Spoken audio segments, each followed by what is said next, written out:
우리를 긍휼히 여겨 주시옵소서. 우리를 불쌍히 여겨 주시옵소서.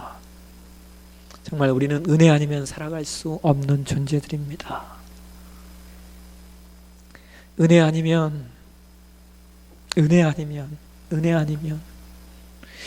하나님의 사랑과 은혜 아니면 어찌 우리가 여기까지 올 수 있었겠습니까?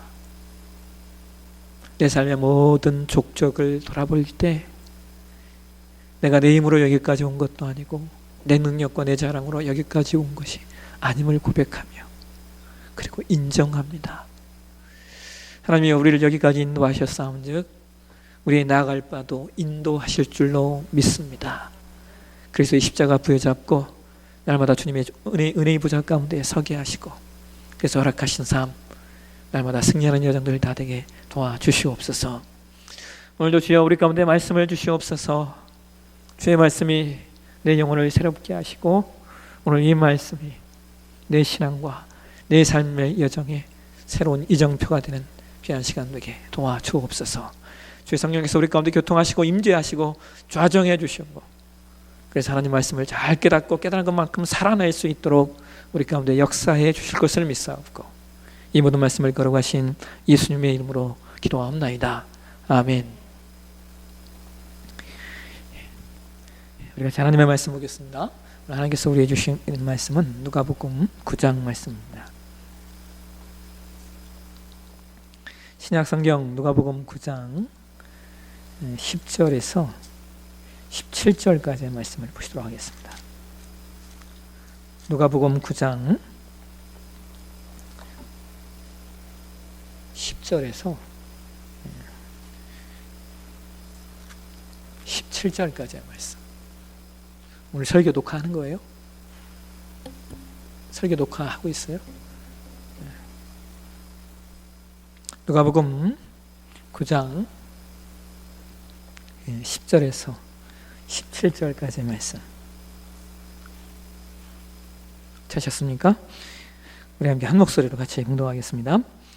사도들이 돌아와 자기들이 행한 모든 것을 예수께 여쭈니 들으시고 따로 벳세다라는 곳으로 떠나가셨으나 우리가 알고 따라왔거늘 예수께서 그들을 영접하사 하나님 나라의 일을 이야기하시며 병 고칠 자들은 고치시더라.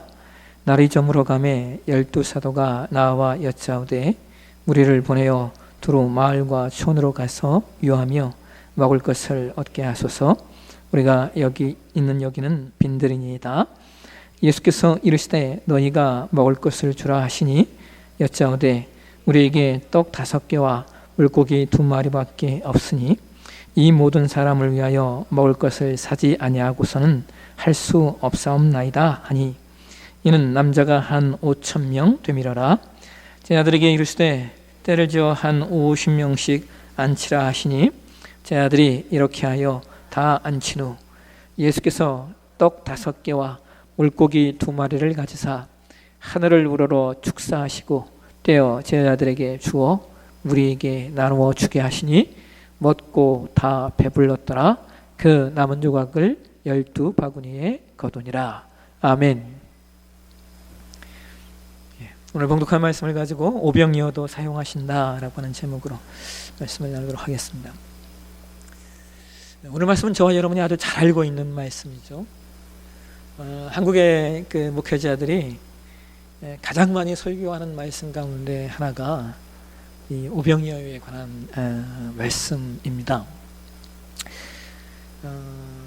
그런데 이 오병이어의 그 대부분의 그 설교의 그 중심적인 내용은 하나님께 자신의 소유의 모든 것을 드렸던 어린 아이에 관한 내용으로 말씀이 집약이 되어지고 그래서 당신들도 이와 같이 해야 예수님께서 오병이어의 축복을 허락하신다라고 하는 내용으로 말씀이 귀결되어지는 것들을 이제 보게 됩니다. 물론 이 본문은 그렇게 해석할 수도 분명히 있습니다. 그러나 이 말씀을 단순히 그렇게만 해석하면 어떤 질문을 할 수 있냐면 그러면 예수님은 인간이 무언가를 드려야 일하실 수 있는 분인가 하는 질문을 제기할 수도 있습니다. 그래서 단순히 너희가 먼저 하나님께 바쳐라 그러면 하나님이 일하실 것이다 라고 말하는 것은 오늘 본문이 말하고 싶은 내용을 그리고 그 깊이를 우리가 조금 덜 이해한 것입니다. 하나님 앞에 자신이 가지고 있던 모든 것을 드렸을 때 하나님께서는 그것을 귀히 보시고 축복하실 겁니다. 그건 분명합니다. 왜냐하면 아버지는 아버지의 기쁨이 되는 자녀들을 그냥 놓아두시지 않기 때문입니다. 그러나 그럼에도 불구하고 오늘 본문이 우리에게 말씀하고 싶은 것, 이 어린아이가 오병이어를 드렸다라고 하는 것은 좀 더 깊은 의미의 내용들이 있습니다. 어린아이가 가지고 있었던 보리떡은 당시 모든 빵 중에서도 가장 싼 것으로 천히 여겼던 음식입니다. 왜냐하면 당시 보리는 동물들의 사료로 쓰였기 때문입니다. 그래서 유대인의 전승 문헌 중에 그 미슈나라고 하는 문헌이 있는데 그 미슈나라고 하는 문헌에서 이런 기록을 하고 있어요. 가늠한 여인이 하나님 앞에 속건제물로 드렸던 것이 보리가루였다라고 말합니다. 이게 무슨 말이냐면 보리는 동물들의 사료이고 그렇기 때문에 가늠한 여자가 보리가루를 속건제물로 드린다라고 하는 것은 간음죄가 동물과 같은 죄다, 아주 흉악한 죄다, 동물들이나 범하는 죄다라고 하는 그런 의미들을 담고 있기 때문입니다. 그만큼 그 당시 보리는 가장 천한 음식 가운데 하나였고 그래서 정말 가난한 사람들의 음식으로 쓰였던 보리로 만든 떡을 어린아이가 가지고 있었던 것입니다. 또한 어린아이가 가지고 있었던 물고기라고 하는 것도 우리가 생각하는 개념의 생선이 아닙니다. 이것은 일종의 우리가 흔히 이야기하는 피라미 같은 그런 걸 이야기하는 겁니다. 당시에 생선 물고기는 이 생선 물고기를 먹는다라고 하는 것은 쉽지 않았어요. 왜냐하면 지금처럼 좋은 운반 수단이나 지금처럼 저장할 수 있는 냉장고가 없었기 때문이죠. 그래서 자연스럽게 생선은 가격이 싸지 않았습니다. 이 아이가 가지고 있었던 물고기는 당시 갈릴리 바다에 떼지어 우글거렸던 일종의 피라미입니다. 그 당시에 가난한 사람들이 이 조그만 것들을 잡아서 소금에 절여 일종의 간이 된 음식으로 먹었습니다. 그러니까 이거 역시 아주 하찮은 음식 가운데 하나인 겁니다. 그 다음에 또 이 음식을 가지고 나오니까 누구입니까? 어린아이죠. 어린아이. 여러분 우리가 성경을 보면 여러분들이 이제 읽다 보면 자연스럽게 깨닫게 되는 내용 가운데 하나가 뭐예요? 성경은 어린아이와 성경 시대에는 어린아이와 여성들을 이렇게 좀 낮추어 보는, 그 당시는 인권이 없는, 그래서 무언가를 계수할 때는 그 숫자에도 들어가지 않는 그런 시대였습니다. 그런 의미에서 여러분 예수님께서 어린아이를 세우시고 여러분 기억나세요? 예수께서 뭐라고 말씀하시냐면 하나님 나라가 이들의 것이다라고 말씀하고 계시고 또 어린아이 하나를 영접하는 것이 나를 영접한 것이다 라고 말씀하시는 것은 그 당시의 문화로서는 이건 혁명입니다. 혁명. 이건 대단히 충격적인 말씀이었습니다. 여러분 지금도 이슬람 세계에서는 여성과 아이들의 인권이 존중받지 못하는 시대인데 그 당시에 예수님께서 어린아이 하나를 존중하시고 어린아이를 대화의 핵심으로 가지고 오셨다라고 하는 것은 그 자체가 놀라운 일이다라고 하는 것입니다. 자, 여러분 지금까지 말씀드린 보리떡, 그 다음에 피레미 물고기, 그 다음에 어린아이에 관한 말씀을 들으시면서 여러분 어떤 생각이 드십니까? 어린아이든 또 어린아이가 가지고 있었던 보리떡이든 물고기든 그것들이 모두 사실상 특별한 가치가 없었던 것들이라고 하는 겁니다. 그래서 어떤 가치를 찾는다고 하는 그 자체가 의미가 없습니다. 그런데 그렇게 의미 없는 것들이 오늘 본문에 남자만 5,000명이 먹고도 남는 기적의 미끄러움이 되었다라고 성경은 이야기하죠. 그래서 여러분, 여기서 중요한 것은 그 가치 없는 것들이 누구의 손에 들려졌느냐 하는 겁니다. 동물의 사료로 쓰였던 음식이지만, 피라미 같은 물고기이지만, 속된 말로 아이에게 삥 뜯는 것 같이 들여진 것 같은 그런 사소하고 가치 없는 것들이었지만, 그것이 누구에게 드려졌기에? 예수님께 드려졌기에 5,000명, 아니 남녀를 아이들을 다 포함하면 몇만 명이 먹고도 남는 기적이 되었던 겁니다. 그러므로 중요한 것은 그것이 누구에게 드려졌느냐라고 하는 겁니다. 그리고 지금 그것을 사용하시려고 하는 분이 누구냐의 문제인 겁니다. 여러분, 사사기 6장에 보시면 기드온이라고 하는 인물이 등장을 하죠. 이 기드온은 아주 의심 많았던 인물이고, 또 우리가 기드온에 관한 내용들을 잘 살펴보면, 자세히 보면 이 사람은 믿음 있는 사람이 아닌 것 같습니다. 그런데 희한한 것은 하나님께서 그를 쓰시겠다고 하신다는 거예요.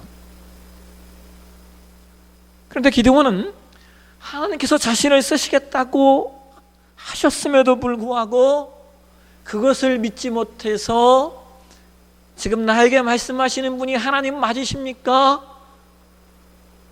이 모양 저 모양으로 하나님께 표징을 구합니다.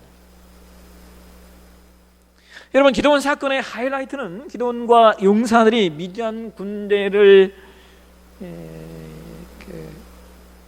대파하는 거죠.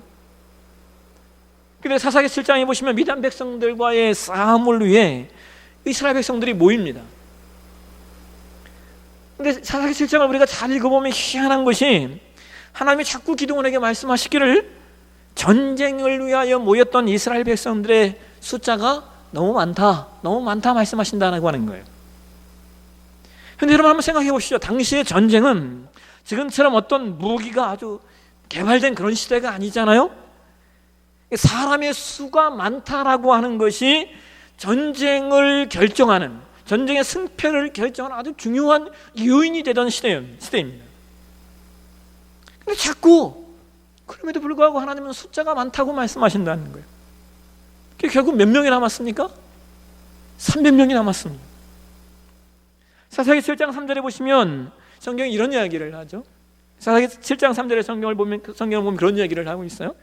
처음에 돌려보낸 사람이 22,000명이었다고 이야기합니다. 22,000명이 돌아가고 얼마가 남았어요? 10,000명이 남았대요. 그리고 후에 사사기 7장 8절에 보시면 결국에 남은 사람이 몇 명이었다고요? 300명이었대요. 그러니까 여러분, 이게 뭘 말하냐면, 미디안과의 싸움을 싸우겠다고 나온 이스라엘 백성들의 군대가 적어도 32,000명이 넘었다라고 하는 거예요. 근데 거기서 몇 명으로 줄여져요? 300명으로. 여러분, 최소한 100배 이상이 줄어든 거예요. 근데 결과가 어떻게 되었습니까? 기드온의 그 300용사가 미디안 13만 5천의 대군을 물리칩니다. 여러분, 이게 말이 됩니까?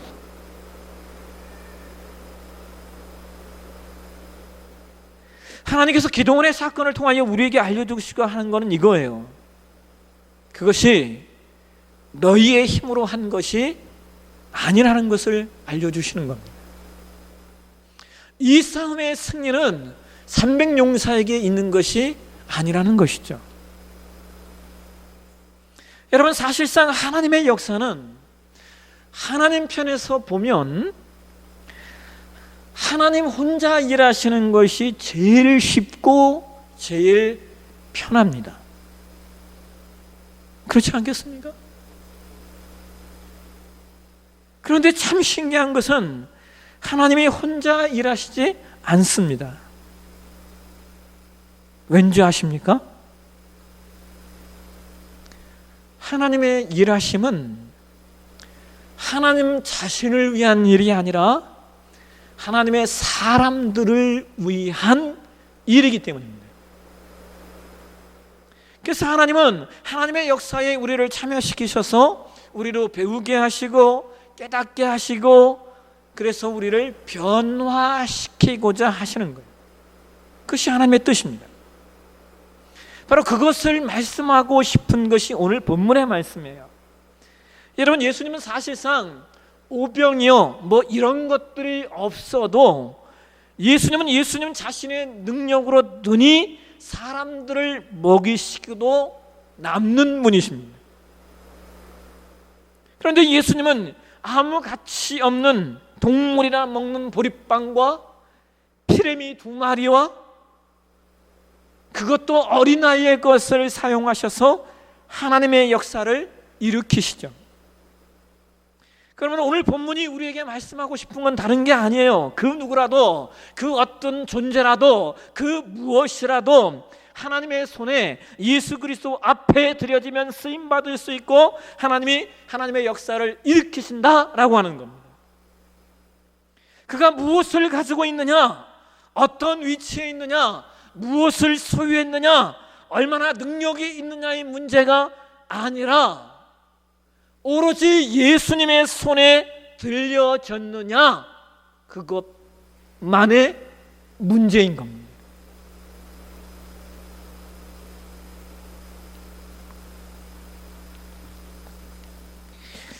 미국의 그 뉴욕시 그 맨하탄의 그 센트럴 파크 주변에 있는 학교가 하나 있어요. 헌터 칼리지라고 하는 학교인데요. 헌터 칼리지 학교 안에 그 지니어스 스쿨이 있답니다. 근데 그 학교는 말 그대로 천재들만 모이는 학교래요. 공식적인 입학 조건은 IQ가 130 이상이 되면 입학할 수 있다라고 말하는데 실제로 IQ 한 150 이상 되는 아이들만 그 학교에 들어간대요. 그래서 그 지니어스 스쿨의 평균 IQ가 아이들이 IQ가 157이랍니다. 근데 여러분, 이 학교가 설립된 해가요 1920년대인데요. 그러니까 지금까지 계산해 보면 거의 한 100여 년의 전통을 가지고 있는 학교인데, 이 지니어스 스쿨이 한 100여 년의 역사를 가지고 있는데, 근데 문제는 지금까지 이 학교를 졸업한 학생들 중에 뭐 이렇다 할 만한 인재가 없다는 거예요. 물론 학생들이 대부분 좋은 직장을 갖고 자기 밥벌이를 잘하면서 살지만 미국 역사에 영향을 미칠 만한 인물이 한 명도 이 학교에서 나온 적이 없다는 거예요.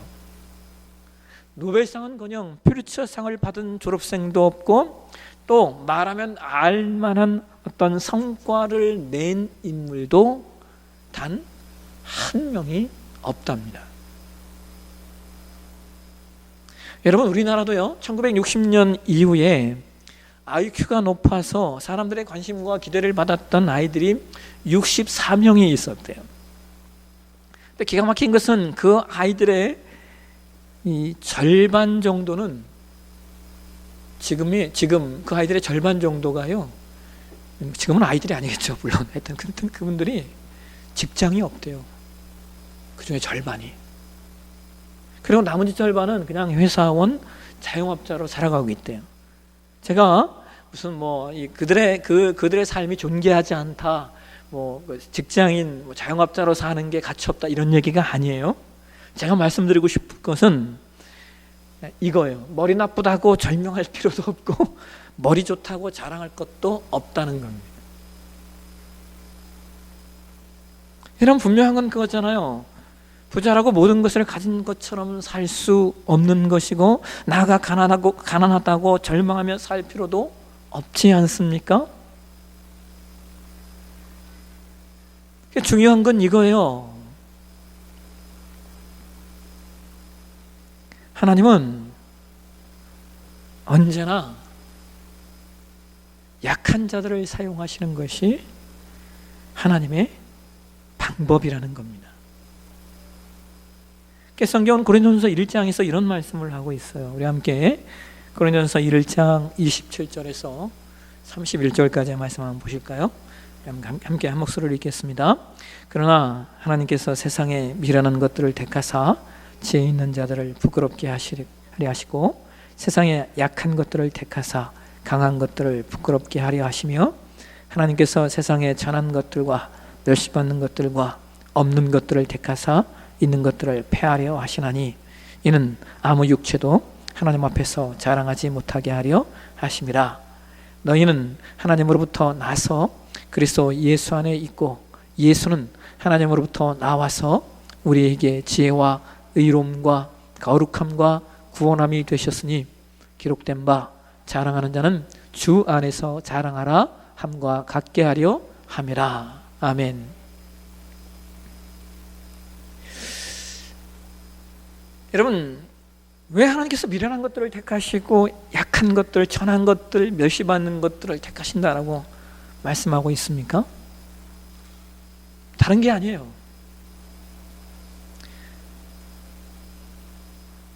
하나님 앞에서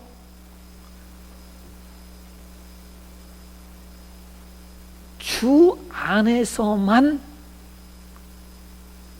자랑하게 하시려고 라고 성경이 말합니다. 하나님은 하나님의 백성들을 주 안에서 자랑거리가 있게 하시기 위하여 미련한 자들, 연약한 자들, 힘없는 자들을 사용하신다라고 하는 거예요. 이게 하나님의 방법이에요.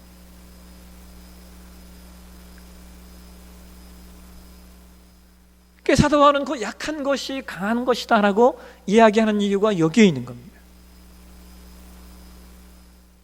하나님은 우리로 배우게 하시는 거예요. 나같이 약하고 힘없는 자를 하나님이 어떻게 사용하시고 어떻게 나를 통하여 하나님의 일을 이루어가게 하시는가를 우리에게 배우게 하시고 알게 하신다라고 하는 것이죠.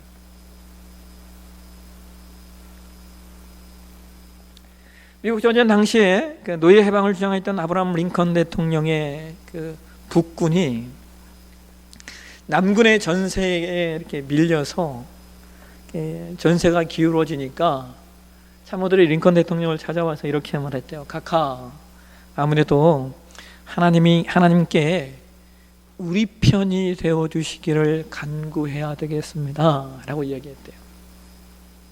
그때 링컨 대통령이 이렇게 말했답니다.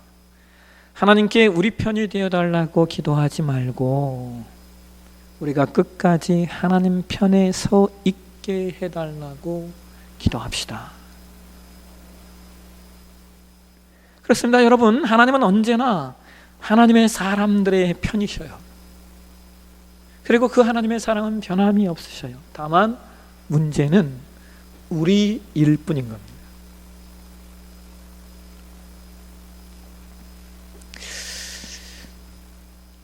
여러분은 제가 어떠신지 모르겠지만요, 저는 지금까지 하나님의 일을 하면서 단 한 번도 그 일이 그저 제가 원하는 대로 척척척척 되어졌던 적이 없는 것 같습니다. 그냥 내가 기도했더니 그냥 단방에 팍 됐어 라고 말할 수 있는 내용이 없는 것 같아요. 제가 믿음이 없어서 그런지 몰라도 모든 일이 일사천리로 혹은 내가 원하는 대로 싹 되었던 적이 없어요. 그런데 여러분, 그런 일이 왜 저에게 없었겠습니까? 하나님께서 즉각적으로 혹은 아주 쉽게 아주 빨리 저의 기도를 들으시고 응답하신 일이 왜 없겠냐는 거예요. 분명히 있었을 거예요. 근데 문제는 그런 일들이 제 안에 특별한 기억으로 남아있지 못합니다. 왠지 아십니까? 너무 빨리 해결되었기 때문입니다. 근데 제가 기억하고 있는 일들이 뭔지 아십니까? 대부분은 아주 어렵고 힘들게 얻어진 것들 뿐입니다. 마음을 졸여야 했고 눈물을 흘려야 했고 더 많이 기도해야 했던 일들은 저희의 머리와 마음속에서 사라지지 않고 그것이 하나님의 은혜로 제 안에 기억되고 있습니다. 예수님께서 왜 굳이 어린아이의 음식을 통하여 일하셨느냐? 그렇게 하셔야만 사람들이 일이 하나님이 하셨구나, 일을 이루신 예수님이 어떤 분이신가를 사람들이 알 수 있기 때문입니다.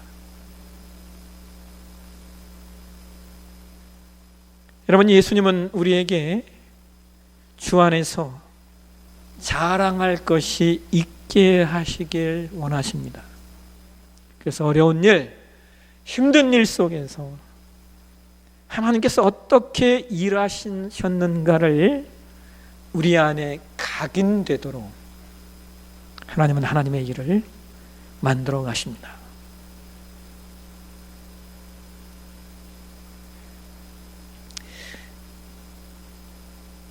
그래서 하나님은 저와 여러분이 하나님 앞에 오병이어가 되시기를 원하십니다. 여러분, 여기 오병이어는 단순히 뭔가를 드리는 헌금의 이런 문제가 아니에요. 여러분, 사실 헌금은요, 삶의 지극히 작은 부분 아닙니까? 우리 삶 전체에 비교해 보면 이 돈, 여러분, 그게 우리 삶에 우리가 경험하고 느끼고 깨닫듯이 물론 중요하죠. 그러나 우리 삶에 그보다 더 중요한 것들이 얼마나 많이 있는지요. 그런데 하나님께서 우리에게 원하시는 것은 우리의 전부입니다. 하나님이 저와 여러분에게 원하시는 것은 우리 자신들 그 자체라는 거예요. 하나님은 하나님께 드려진 우리 자체를 받으시고 우리 자체를 사용하길 원하신다. 이것을 저와 여러분이 기억하셨으면 좋겠습니다. 말씀을 맺겠습니다. 서울에 양화진이라고 하는 곳이 있어요. 여러분 잘 아시는 이제 흔히 우리가 외국인 묘지라고 이야기를 하죠. 그 양화진에는 한국 선교를 위하여 수고하셨던 많은 그 선교사님들의 묘비가 거기에 있어요. 그 중에 이제 캐나다에서 간호선교사로 한국에 파송되어서 35년 동안 독신으로 사역하다가 돌아가신 마벨 영이라고 하는 선교사님의 묘지가 있는데요. 그 묘비에 이렇게 쓰여 있습니다. 그녀는 자기가 할 수 있는 것을 다 했다.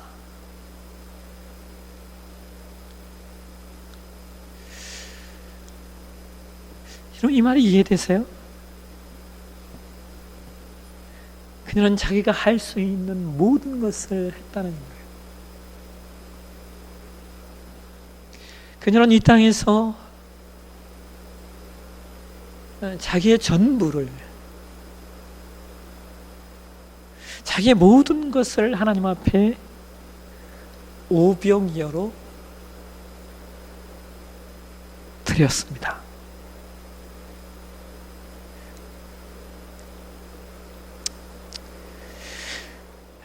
우리가 이왕 이 땅을 하나님의 사람으로 사신다면 저와 여러분도 하나님 앞에 오병이어 되셨으면 좋겠어요.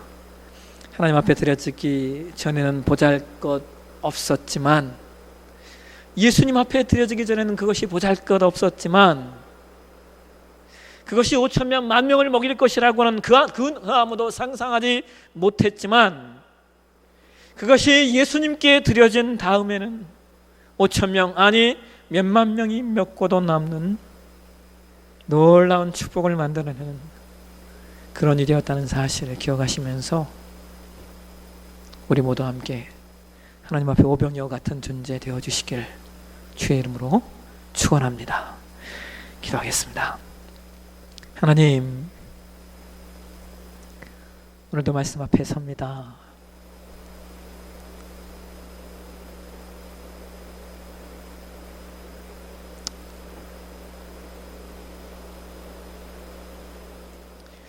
우리가 주님 앞에 우리의 존재 자체가 오병이어가 되었으면 좋겠습니다. 우리의 존재 자체가 하나님의 손에 들려진, 우리의 삶의 모든 것이 예수님 앞에 내어 맡김, 그 삶이 됨으로 말미암아 보잘것없는 하찮은 것을 통하여 일하시는, 약한 자를 들어서 강한 자를 부끄럽게 하시는, 천한 것들을 통하여 세상을 변화시키는 그 아버지의 영광의 임재가 우리 모두 가운데 있도록 도와주옵소서. 하나님의 손에 붙들림 받는 예수님의 손에 드려진 그 오병이어 우리 다 될 수 있도록 주께서 함께해 주실 것을 믿사옵고, 그러고 하신 예수님의 이름으로 기도하옵나이다. 아멘.